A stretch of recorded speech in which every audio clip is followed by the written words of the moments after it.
안녕하십니까, 자친 윤 대표입니다. 네, 반갑습니다. 중고차를 보는데 우리가 실물로 보면 너무너무 좋기는 해요. 그렇죠. 근데 이제 보통 이제 어플리케이션이라든지 온라인상의 정보를 통해 갖고 내가 사고자 하는 이 중고차 사진이나 쇼츠 그런 영상으로 이 실물을 볼 수밖에 없어요. 그렇죠. 근데 내가 볼 땐 멀쩡한데 왜 이렇게 가격이 이런 경우가 있거든요. 쌀까? 네. 이거 어떻게 된 경우가요?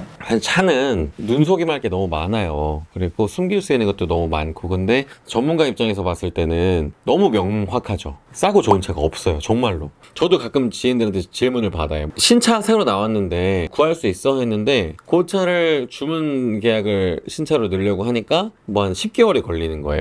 이런 걸 소개해드리죠. 이거 중고차로도 있어, 이렇게 말씀을 드려요. 그러면 그럼 어떻게 중고차가 있었는데 사전 계약 걸어놨던 차를 먼저 받은 사람이 20km 타고 파는 거예요. 그런 경우들이 있어요, 실제로. 그래서 손해지 않을까요? 엄청 손해죠. 뭐 10개월 기다려야 된다고 하고 하니까 뭐 비싸게 팔리는 경우도 있고, 차라는 거는 탄 그날 파는 경우도 꽤 많아요. 다양합니다. 뭐 개인 사정이 있을 수도 있는 거고, 단순 변심일 수도 있는 거고, 그런 거는 많아요. 이유는 그런 차가 너무 싸다 라고 하면은 의심해봐야죠. 이건 공식적으로 약간 신차에서 대부분 한 10% 이상 빠지면 말이 안 되는 거예요. 금액이. 네, 그 이상 빠진다고 하면은 이런 거죠. 겉으로 보기엔 멀쩡하나 잘 수리해 놨거나, 잘 수리해서 뭐 그냥 겉으로 보기엔 멀쩡해 보여요. 근데 사실은 뼈대가 갈렸어, 엔진을 먹었어, 사고차일 가능성이 높고 뭔가 문제가 있을 수도 있죠. 예를 들어 이런 경우도 있었어요. 제가 미신 이런 걸 안 믿으니까 저는 괜찮다고 생각했던 건데, 그 당시에 벤츠 최신형이었어. 그 당시 한 4, 5년 전인데 그 당시 최신형인 벤츠가 나온 거예요. 100km 탔나?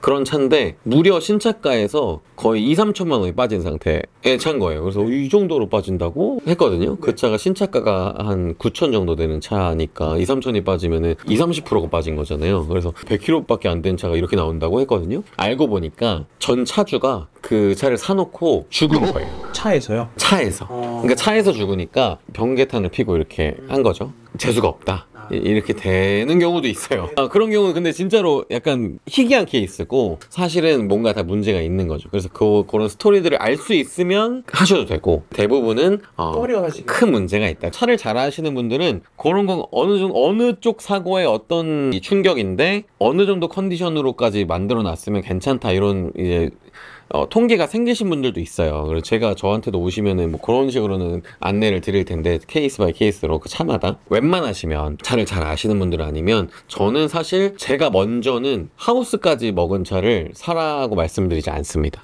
웬만하면 그런 차는 피하셔라. 너무 말도 안 되게 싸다 싶은 거, 아까 말씀드렸듯이 기준은 10%입니다. 차를 팔 때 생각해보면 이게 좀 답이 나와요. 이 차와 함께 했던 시간들, 아련하게 한참 힘들었을 때 이 차를 통해서 뭐 이렇게 뭐 드라이브 갔던 거라든지, 아니면은 차에서 뭐 와이프를 만났다라든지, 이런 것들이 같이 좀 떠오르는 게 좀 차잖아요. 반대로 말하면 샀는데 정 붙이기 전에 파는 개념이 좀 있는 것 같아요. 왜냐면은 이 차에게 정 떨어진 일이 생겼어, 아니면은 뭐 미신을 좀 믿으시는, 토테미즘을 좀 믿으시는 분들은 이 차를 처음 샀는데 재수없는 일이 생겼어, 이래도 파는 경우도 있고요. 참 여러 가지 좀 이유가 있는 것 같습니다. 자, 그렇습니다. 이제 판매하는 분들 그리고 중고차를 구매하시는 분들 모두 건강한 중고차를 세상에 오신 것을 나고요. 네, 여러분들 끝까지 함께 자동차 친구와 함께 해주셨으면 좋겠습니다. 감사합니다. 감사합니다.